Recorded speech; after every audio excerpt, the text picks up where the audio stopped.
kapreni. Hoy, na-miss ko mag-voice over. Naninibago na tuloy ako. Gusto ko na yung pamali-mali magsalita. May lulutuin na naman mga kapreni at masanay na kayo, ha? Ay talaga namang walang papayat sa pamilyang to. Itinago ko na yung spam para wala na kayong mapansin. Mapansin ka? Charis! Hapon na nga nito mga kapreni at naghahanap ng merienda ang Kuya Ken. Sabi ko nga mga kapreni, iwasan mo na magmerienda, iwasan mo nang kumain. Basta iwasan mo nang kumain para pumayat ka. Ay grabe naman yun. Huwag ganon, mali yun. Naitapon pa ang mantika pero konti lang, ayos lang. Pero nagalit ako nun. Ma, ikaw na magluto ng popcorn. O sige, ikaw magbuhat kay Rowie. Hindi ma, ako na lang. Ay parang magbubuhat lang ng mabigat kapreni, inaayawan. Sa buong buhay ko mga kapreni. Uy, grabe naman yan. Ngayon lang ako bumili ng popcorn na kami ang magluluto. Bumibili ako nito, yung luto na. Pero madalang lang, katulad ng wallet mo, madalang lang magkapera. Ay, gumawa ka na ng paraan para magkaroon yan. Huwag kang tatamad-tamad. Ay nako. Ang sabi, gumamit ng basahan para hindi mapaso. Budang kulit kapreni, sinunod ang gusto niya. E de napaso-paso siya. Ay, makinig ka sa magulang mo, lahat ng payo sa'yo ay tama. Ay, ano ba yarn? Yung basahan kailangan ng labhan, iba na kulay. Mamaya nga, masabi kay nanay, oy, may tagalaba. Tinakpan mo lang, may popcorn ka na. O diba? Umuusok pa yan kapreni, bagong luto kasi.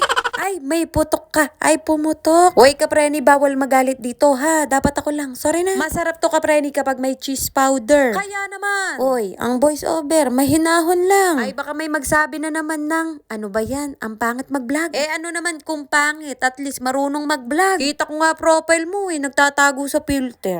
Uy, biro lang. Ikaw naman, Ay, panalo talaga kapag may cheese ang popcorn. Kakain ako nito kapag may cheese powder. Kung wala, kakain pa rin. Pagkatapos sa kusina, dito naman sa terrace, tambay-tambay lang, ganon. Medyo umaambon nga, kaya hindi kami makalabas ng batang makulit. Kumain din siya ng popcorn, kaya ang damit ay pinalitan ko at puro cheese powder. Medyo basa pa ang buhok ko, kaya tinapatan ko ng electric pan. Kung minsan mga kapreni, ayoko ng basang-basa yung buhok ko kasi nababasa yung likod ko, kaya pinapatuyo ko sa electric pan. May blower naman mga kapreni, kaya lang, naupo na ako dito.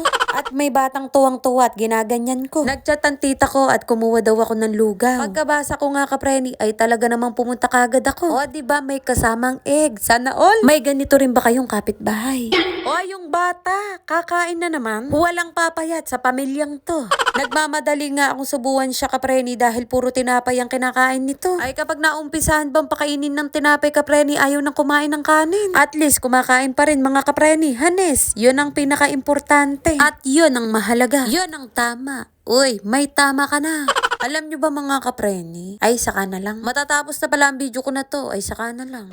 Osya, hanggang dito na lang ang video-video. Maraming salamat sa mga nanood. Bye mga kapreni.